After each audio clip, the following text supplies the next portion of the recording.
Ikadalawamputpitong kabanata. Kinaumagahan, nagpulong ang mga punong pari ng mga Hudyo at mga pinuno ng bayan kung paano nilang may papapatay si Jesus. Kaya siya'y iginapos nila at dinala kay Pilato na siyang gobernador doon. Nang makita ni Judas na si Jesus ay nahatulang mamatay, nagsisi siya at isinauli sa mga punong pare at mga pinuno ng bayan ang 30 salaping pilak. Sinabi niya, Nagkasala ko. Ipinagkanulo ko ang dugo ng taong wala ni bahid ng kasalanan. Ano pakialam namin sa'yo? Bahala ka sa buhay mo. sagot nila. Inihagis ni Judas sa loob ng templo ang mga salaping pilak at pagkaalis doon, siya'y nagbigti. Pinulot ng mga punong pare ang mga salaping pilak. Sinabi nila, Labag sa kautusan na ilagay ang salaping ito sa kamangyaman ng templo sapagkat bayad ito sa buhay ng isang tao.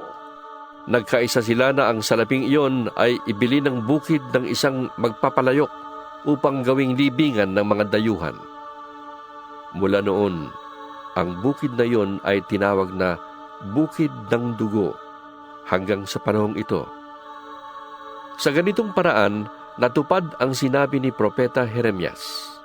Kinuha nila ang 30 salaping pilak. Ang halagang katumbas niya ayon sa mga Israelita at ginamit ito upang bilhin ang bukid ng isang magpapalayok ayon sa inutos sa akin ng Panginoon. Iniharap si Jesus sa gobernador at siya'y tinanong nito. Ikaw nga ba ang hari ng mga Hudyo? Sumagot si Jesus. Kayo na ang may sabi. Ngunit nang paratangan siya ng mga punong pare at ng mga pinuno ng bayan, hindi siya umimik. Kaya't sinabi sa kanya ni Pilato, Hindi mo ba narinig ang paratang nila laban sa'yo? ngunit hindi pa rin siya umimik, kaya't nagtaka ng labis ang gobernador. Kinaugalian na ng gobernador na tuwing Paskwa ay magpalaya ng isang bilanggo, sino mang mahiling ng taong bayan. May isang kilalang bilanggo noon na ang pangalan ay Barabbas. Kaya't nang magkatipon ng mga tao ay tinanong sila ni Pilato, Sino ang ibig ninyong palayain ko? Si Barabas o si Jesus na tinatawag na Mesiyas? Alam ni Pilato na naiinggit lamang sila kaya nila isinakdal si Jesus. Bukod dito, nang si Pilato ay nakaupo sa hukuman, nagpasabi ang kanyang asawa. Huwag kang makialam sa taong yan. Wala siyang kasalanan. Ngayon ay pinapahirapan ako ng aking panaginip tungkol sa kanya. Ang mga tao na may sinulsulan ng mga punong pare ng mga Hudyo at ng mga pinuno ng bayan na hilingin kay Pilato na si Barabas ang palayain at si Jesus ay ipapatay. Muli silang tinanong ng gobernador, Sino sa dalawa ang ibig ninyong palayain ko? sigaw ng mga tao. Sinabi sa kanila ni Pilato, Kung gayon, ano ang gagawin ko kay Jesus na tinatawag na Mesiyas? at sumagot ang lahat, Ipako siya sa krus! Bakit? Ano ang nagawa niyang masama? tanong ni Pilato. Ngunit lalo pang lumakas ang kanilang sigawan. Ipako siya sa krus!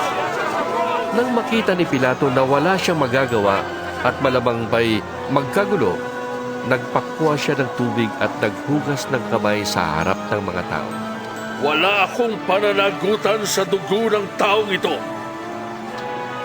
Bahala kayo. Sabi niya.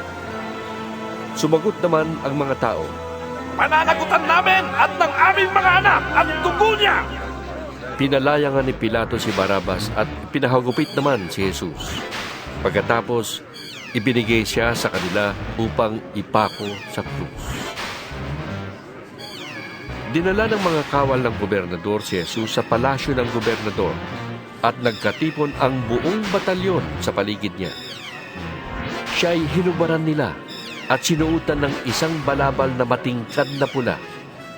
Kumuha sila ng sangang matinik ginawang korona at ipinutong sa kanya. Pagkatapos ay pinahawak siya ng halamang tambo sa kanang kamay. Siya ay ininsulto nila at niluhod-luhuran at pinati ng ganito. Mabuhay ang hari ng mga Hudyo! Siya ay pinagduduraan pa nila. Kinuha nila ang tambo at ito'y inahampas sa kanyang ulo. Matapos kutsain, hinubad nila ang balabal at muling sinuutan ng sariling damit. Pagkatapos, inilabas siya upang ipako sa krus. Paglabas ng lunsod, nakita nila ang isang lalaking taga Sirene na ang pangalay Simon. Pilit nilang ipinapasan sa kanya ang krus ni Jesus. Dumating sila sa lugar na tinatawag na Golgota, na ang ibig sabihin ay puok ng bungo. Binigyan nila si Jesus ng alak na hinaluan ng abdo, ngunit nang matikman niya yon, ay hindi niya ininom. Nang maipako na siya sa krus, pinaghati-hatian ng mga kawal ang kanyang mga damit sa pamamagitan ng palabunutan. At pagkatapos, naupo sila upang siya'y bantayan. Isinulat sa kanyang ulunan ang sakdal laban sa kanya. Ito'y si Jesus na hari ng mga Hudyo. May 2 tulisang kasama niyang ipinako sa krus, isa sa kanyang kanan at isa sa kaliwa. Ininsulto siya ng mga nagdaraan. Pailing-iling nilang sinasabi, Hindi ba't ikaw ang gigiba ng templo at muling magtatayo nito sa loob ng 3 araw? Iligtas mo ngayon ang iyong sarili. Kung ikaw nga ang anak ng Diyos, bumaba ka sa krus! kinutya rin siya ng mga punong pari ng mga Hudyo, mga tagapagturo ng kautusan at mga pinuno ng bayan. Sinasabi nila, Iniligtas niya ang iba, ngunit ang sarili di mailigtas. Di ba siyang hari ng Israel? Buwaba lang siya ngayon sa krus ay maniniwala na kami sa kanya. Nananalig siya sa Diyos at sinasabi niyang siyang anak ng Diyos. Tingnan natin kung ililigtas siya ng Diyos.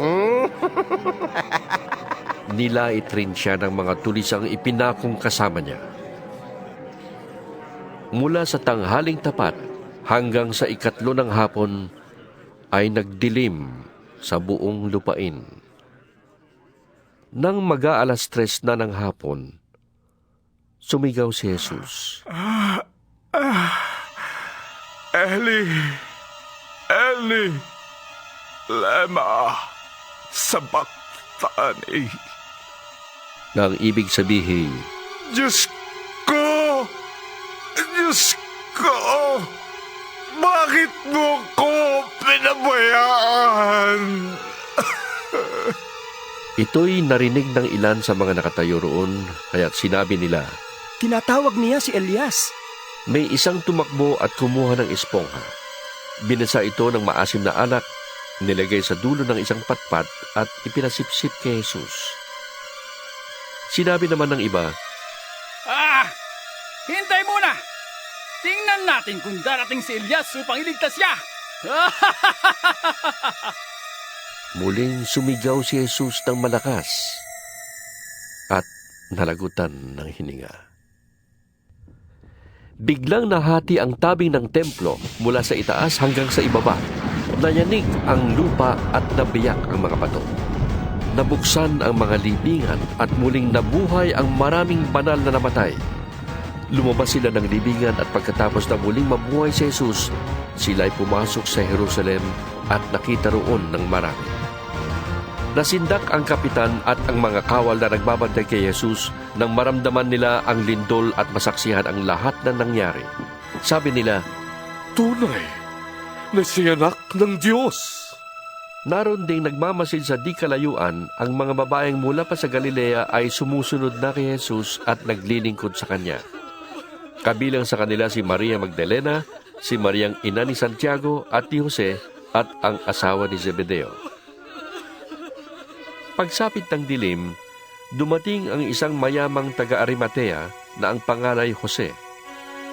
Siya ay tagasunod din ni Jesus. Hiningi niya kay Pilato ang bangkay ni Jesus kaya't iniutos ni Pilato na ibigay ito sa kanya. Kinuha nga ni Jose ang bangkay at binalot ng bagong telang lino. Inilagay niya ito sa kanyang bagong libingan na ipinauka niya sa bato. Pagkatapos, iginulong niya sa pintuan ang isang malaking batong panakip at saka umalis. Kasama sa paglilibing sina Maria Magdalena at isa pang Maria. Nakaupo sila sa tapat ng libingan. Kinabukasan, pagkatapos ng araw ng paghahanda, sama-samang nagpunta kay Pilato ang mga punong pari ng mga Hudyo at ang mga Pariseo. Sinabi nila, Naalala po namin na sinabi ng mapagpanggap na yon nung siya'y nabubuhay pa, na siya'y muling mabubuhay pagkaraan ng 3 araw. Kaya, pabantayan po sana ninyong mabuti ang libingan hanggang sa 4 araw. Baka pumunta doon ang kanyang mga alagad at kunin ang bangkay. At pagkatapos ay ipamalit ang siya'y muling nabuhay. Ang pandarayang ito'y magiging masahol pa kaysa una. sinabi sa kanila ni Pilato, Kumuha kayo ng mga kawal at pabantayan niyong mabuti ang libingan. kaya pumaroon nga sila at nilagyan ng tatak ang batong panakip sa libingan at pinabantayan sa mga kawal.